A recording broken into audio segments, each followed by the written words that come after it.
This is a Pint-Sized Media podcast production. Hi, I'm Lauren Edmonds, and this is the Lauren Edmonds Podcast.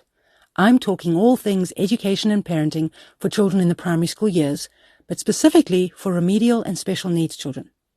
I hope to give you my insights that I've gained over the last 12 years of in-field research, owning a special needs school in Johannesburg, as well as the academic research I've been doing for decades. I hope you enjoy it. I want to talk a bit about Praxis and Dyspraxia, but I'm going to add a very strong message here is that I'm not an occupational therapist. And this definitely sits within the gambit of occupational therapy and speech therapy. And I'm going to give you my definition as I've worked with it over the last decade or more, and how I see it manifesting in children and how I work with it, and my own view as a parent back when I started having my eyes open to all of this. And I think that's an important caveat to have, is that I came to this work not through the work, but through the lived experience of someone who was struggling. And the change I needed to make from an adult with no, it could be debatable, but no diagnoses that's caused me difficulties in learning and education and adulting, to having to understand that world more fully so that I could parent and now educate in that space. So I'm coming from a lived experience of this, not an academic experience of this. And I want to talk about what it is from my point of view, and I want to talk about what we can do to solve it and how it's going to seem silly. And when I was told this in the beginning, over 15 years ago, I thought it was nonsense. And how could they possibly ask me to get my daughter to color in and that would solve the problems? Because the problem seemed so much bigger than a coloring in page. Praxis, as I understand it, is the ability to take an intention, a thought about doing something, and make it happen. And depending on where you do your research, it seems like there's a number of steps. And the steps are ideation, so it's the imagined thing you're going to do. So I plan to go and get myself a cup of coffee. Then organizing that thought. So still in your head, it's, well, I'm going to get up off this chair and open the door, and I'm going to get to the coffee machine, I'm going to do all those things, and then actually to do that. And then there's the fourth component for me is then the problem solving around, well, I can't get the door open, or there's no coffee, or how do I work in that? Now, if we understand neuroplasticity, even at its basic level, that the brain is malleable and can change given the intervention we put the brain through and the work that we do, that we can go from being someone who can't play the guitar to someone who can, and that process is the change in the brain. If we understand that, we understand that a child who can't make an idea happen is almost the reverse of the development of the musical skills. It's saying that a skill that comes naturally, perhaps to you and I, of being able to get up and get the cup of coffee, could potentially not come naturally to a child. And if we go back as early as 10 years ago, probably more 20, 30 years ago, and prior to that, is that child was labeled as naughty, disobedient, lazy, all of those terms that we all heard back in I like to say I grew up in the 1900s. It makes me feel older than what I am. But back in the 1900s, those were terms that got placed on the child as being deficient and it was almost the child's fault. It was misunderstood. So I want to talk from an understanding point of view. Imagine you're sitting on the chair and you have this idea to go and do something, and as simple as you're too hot, take your jersey off, and you just can't get it to happen. This is not a child or an adult who can't take their jersey off. It's not a physical motion thing. There's a disconnect between the idea and the happening. So now, if we look at that in the context, I always want to look at things that children are struggling with in the broader context, because it's complex and the brain is not just one singular thing. It's affected by many things and affects many things. And dyspraxia can look like an inability to change or to move on from one thing to another. So in that understanding, and my understanding of it is that there's praxis at different levels. So it's your ability to turn thought into words. So my mouth is moving in a certain way, my tongue, my teeth, my cheeks, my jaw, all of that is moving to make these sounds, and these sounds are coming from an ideation in my head. So I might get the term wrong, but I think it's oral apraxia. An OT will correct me on that, but it's the ability to turn thought into movement of mouth and sound. So then it's voice box and all sorts of things as well. It's also an eating thing. We do this a lot at Amatis Learning Centre. The teachers are very aware of it, and we bring in therapists to support it as well, where children are not eating like they should. And nutrition is a big component to children being healthy and their brains being healthy and being able to learn. So if children aren't eating, we've got to start looking at the causes for that. Some of it could be sensitivity, but interestingly enough, some of it is oral, the movement of the mouth. And children sometimes, their brain hasn't figured out, and I want to say their brain hasn't figured out, because anything anybody learns has got to filter through the brain system, because that's the control system. If they haven't learned how to move food, they bite a carrot. If they haven't learned how to move that bit of carrot to their back molars to chew it, they can't eat a carrot. And often what they'll say is, I don't like carrots. And we take that at face value and we go, my kid is such a picky eater. That's where the observation comes in. You sit back and you go, he doesn't like carrots. And then the next day, and I would say this not so much as a parent, because you kind of know what your kid doesn't like. So from a parenting point of view, my advice is always, let's start joining some dots that you already know. But as a teacher, getting a child for the first time, it's starting to create that pattern because you're observing them fresh. And you start to notice, they also don't eat, and then you sort of apples, anything that's crunchy. And then you say, where are they placing that carrot once they've bit? Where are they placing it in their mouth? Because if they can't chew it, so then we might solve the wrong problem. So we might say, this child is a picky eater. Now we're looking at sensory issues, and we might blame it on a diagnosis of ADHD because they want sugars all the time, or whatever we might say. Or we might just say, this is not a problem. I'm fine that he eats yogurt all the time because he only likes soft food. And we don't delve further and go, wow, this kid can't move carrots to their molars.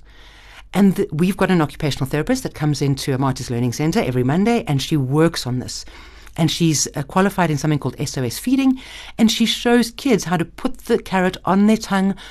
She actually starts with softer foods. It would be anything crunchy, a chip maybe, or a Rice Krispie thing, or a cornflakes flake. How do you put it on your tongue? How do you move to the back? How do you crunch? And you watch, and children are visually looking at it, and you give them that practice of praxis, and then suddenly they start eating the thing that they couldn't eat. So praxis is that's just an oral praxis thing.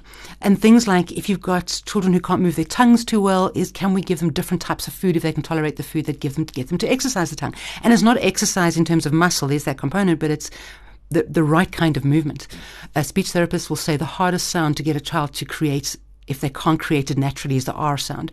And there's amazing videos you can see, x-rays of the profile of a person and what the tongue does when you say R. And if you think for a moment, if you say the letter L, say L, and where does your tongue go? And every time you say L, it goes to exactly the same place in your mouth. And then say B. Where does your tongue go? It kind of hovers in the middle of your mouth. Isn't that interesting? And we don't even think about where our tongue goes. So we have this thing when we don't have praxis issues where everything in our ability to speak works the way it should, and speech comes out. What happens when speech doesn't come out? What do we do? So that's just talking about speech. And then that idea of going to get coffee would be a motor praxis. So it's my inability to figure out, my body doesn't know the sequence of events.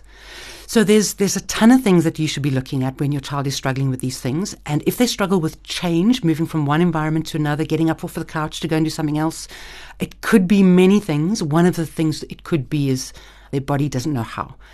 So let's work on that. And OTs are going to, if you go to an occupational therapist, they're going to give you work like Simon Says games and any kind of mirroring games. We'll go into other things like playing on uneven surfaces and getting the brain to feel the body.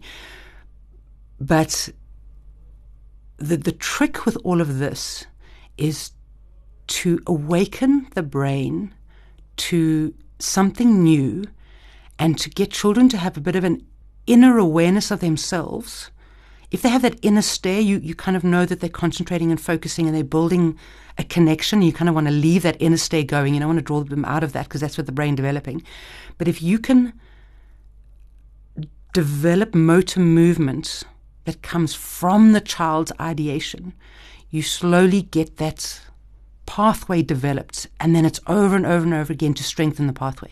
Because if you have the skill, if you're born with the skill, every single day you're practicing the skill. I get out of bed, I'm practicing the skill. I make coffee, I'm practicing the skill. So we're laying down these pathways, and I say we as in I don't have praxis issues. So every day I'm laying down the pathway of praxis.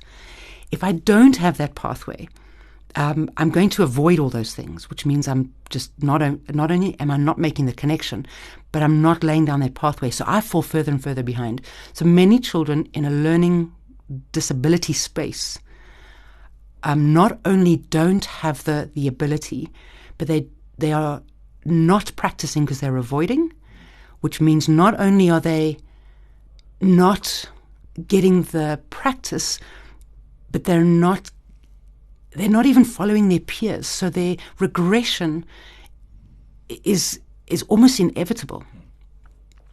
The difficulty around this is you're going to ask a young child who just wants to have fun and enjoy life, to do the thing they can't do every single day. And that's really hard. One of the reasons I started the school is our daughter was struggling so much, and I would take her to occupational therapy, and then I can't remember if we did speech therapy or not, but there was a number of things we were doing. And at one point we got in the car, and she was all of 9 years old, or 8 or 9, and she said, "What's wrong with me now?" Because the focus had been on solving and this terrible word of fixing the things that were going wrong, and she just felt like it was just more work. So when I started a Martis Learning Centre, the goal was not to throw therapies at the children, though that's a big component of it, or a component of it. The goal was to integrate the work of therapy into everyday life in fun and exciting ways so the child develops their praxis in the same way that everybody else is, because they've got it anyway, rather than avoiding it. So games like Simon Says, hopscotch, playing on the jungle gym, all of those things develops the body's ability to plan movement. So when those children sit on the couch and are on screens for 6 hours an afternoon, not only are they not doing the work to develop the skill, they're avoiding the things that would develop the skill naturally in a neurotypical child. So the neurotypical child develops even more, and the neurodivergent child, or the child that's struggling, regresses even more. So we definitely need to talk about screen and screen time with children, neurodivergent children, and children who have special needs and remedial needs, because it's putting a pause on their system. And praxis can be something that can happen to you. My understanding, and to again say I'm not an occupational therapist, but my understanding is that any brain injury, traumatic brain injury, can cause, it's not a regression in the brain, but can cause damage in the brain's ability to process these things. So praxis can become an issue at any stage. And I think that happens in old age as well. And I think if the brain develops, it's a use it or lose it system.